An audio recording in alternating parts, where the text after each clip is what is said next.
Kelompok pertama adalah orang berilmu. Orang berilmu itu ada sub-sub kelompoknya. Orang berilmu terperdaya, anggur, itu macam-macam tipe gururnya. Nah, kita sampai di satu sub kelompok, yaitu orang-orang berilmu yang penguasaan ilmunya mendalam. Badannya juga disucikan, ibadahnya juga tekun, menghindari maksiat-maksiat yang lahiriah. Juga dia sudah meneliti, mengoreksi, mengawasi, mengevaluasi akhlak-akhlak tercela dalam dirinya, riya, hasud, dendam, sombong, dan lain sebagainya. Bahkan dia berusaha untuk menghilangkan sifat-sifat tercela itu. Berarti wis clear, seakan-akan wis clear, karena dia ilmunya mantap, ibadahnya kuat, maksiat dihindari, hatinya disucikan. Apalagi walakin lahum ba'du maghlulun, tetapi mereka masih punya kelengahan. Apa? Lengahnya karena sudah merasa berhasil menghilangkan akhlak tercela dalam hatinya. Ini diilustrasikan Imam Ghazali seperti petani menanam padi, berusaha menghilangkan rumput liar. Rumput-rumput liar sudah dijabuti, sudah. Jadi padinya sudah ditanam dengan baik, dirawat baik, disiram dengan baik, dipupuk baik, rumput liarnya juga dijabuti. Berarti kan sudah clear, seakan-akan. Tapi ternyata petani kita ini lupa ada bibit-bibit rumput liar yang tidak dia cabut. Jadi bibit-bibit itu terendam di bawah tanah, tidak dia habiskan, tuntaskan. Ini orang lain juga demikian, sudah sedemikian rupa, ilmunya mantap, ibadahnya tekun, akhlak tercela dihindari, hatinya dikoreksi terus, ya. Tapi dia lupa bahwa masih ada potensi-potensi tersembunyi, potensi akhlak tercela. Begini, dia memang tampak terlihat siang malam menekuni ilmu, menyusun mengarang kitab, mengajar santri, mencerdaskan umat.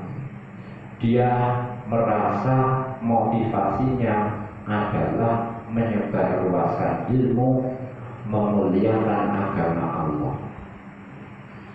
Yang dia rasa itu, padahal bisa jadi modus tersembunyi, istilahnya modus tersembunyi itu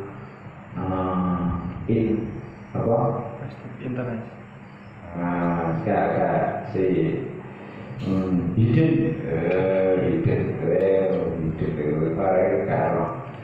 laptop ya, hidden. Ternyata motivasi hiddennya yang tersembunyi itu dia supaya banyak disebut orang, namanya populer di berbagai tempat, banyak orang datang berburu, banyak orang memuji, ilmunya banyak, zuhud, wirai. Ternyata hidden agendanya, hidden agenda yang populer itu, itu supaya dia nanti diprioritaskan dalam berbagai urusan perkumpulan. Tuh, banyak nanti yang berburu, merasakan nikmat ketika orang berbondong-bondong mengaji berburu. merasa senang banyak orang memuji, followernya banyak, muhibbinya heboh. Yes. Mereka mengelola musibahnya. Jadi dia dengan ternyata dia merasa dorongan agama menyebarluaskan ilmu dan menegakkan agama. Rumahnya begitu. Tapi dalam hati kecilnya ternyata niatnya itu tadi, popularitas, banyak dipuji, terus banyak mendukung, motivasi gitu ya. Dia motivasinya memperbanyak itu semua. Dia tidak termotivasi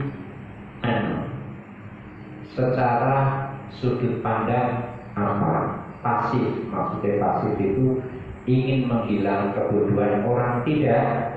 Ya memang dia ingin menonjol lah di antara teman-temannya, di antara para ulama lain gitu. Nah, ini nanti teruji apa? Fasa ya tasyawwasu alaihi qalbuhu. Jadi kalau orang mulai ada 1-2 orang yang kelihatan tidak cocok, ini dalam hatinya dia merasa kok masih ada yang tidak cocok. Kalau misalnya dia terlihat melakukan sedikit saja penyimpangan, ya, kepleset lisan atau kepleset perbuatan, dia segera berusaha menutupi, kalau perlu dengan kebohongan, menutupi cacatnya. Bisa jadi dia mengutamakan satu muridnya mengalahkan yang lain karena muridnya ini, muhibbinnya yang ini itu lebih respect, lebih patuh diperintah, lebih tekun dalam melayani dia. Jadi dia itu dalam hati kecilnya itu masih banding-banding. Wah, anak ini saja saya perhatikan, muhibbin ini saja yang saya perhatikan karena dia lebih perhatian kepada saya. Ya, suka mengekspos saya, suka mendengar menyimak saya, paling patuh, kalau diperintah paling satset. Itu. Jadi dia hati kita membanding ini saja, yang itu jangan, itu lolos itu. Misalnya begitu. Dia merasa bahwa itu dia lakukan secara ikhlas, tapi ternyata tidak, masih menyisakan perasaan-perasaan seperti itu. Nah, buktinya lagi, seandainya dia dianjurkan, misalnya dianjurkan untuk khumul saja, nyamar, tidak atau ekspos, disarankan untuk uzlah, menghindar, disarankan untuk menyembunyikan ilmunya dengan dijanjikan dapat pahala yang besar, gak mau dia. Seandainya lau ida bimisli dzalika taraf fi italil umur, seandainya dia dijanjikan kamu itu dengan popularitas seperti itu, mengikut seperti itu, memimpin seperti itu nanti kamu dapat pahala seandainya kamu kumul, ya, nyamar, jangan ekspor, itu pahalanya sama. Kamu mau nggak mau ya. Karena apa? Artinya ini dia ternyata ada hidden agenda tadi, ada agenda tersembunyi itu. Nah, ini memang hanya ulama yang cerdas ini, hanya ulama yang jeli sampai mikir segitu. Wala'alla mislah hada. Nah, ini berarti kelompok ini, ulama yang kelompok ini itu sudah 90% lah. Tapi masih ada sisa 10% yang belum clear. yang 10% ini tadi bisa meruntuhkan yang 90%. Walahu la misla hadza, menawa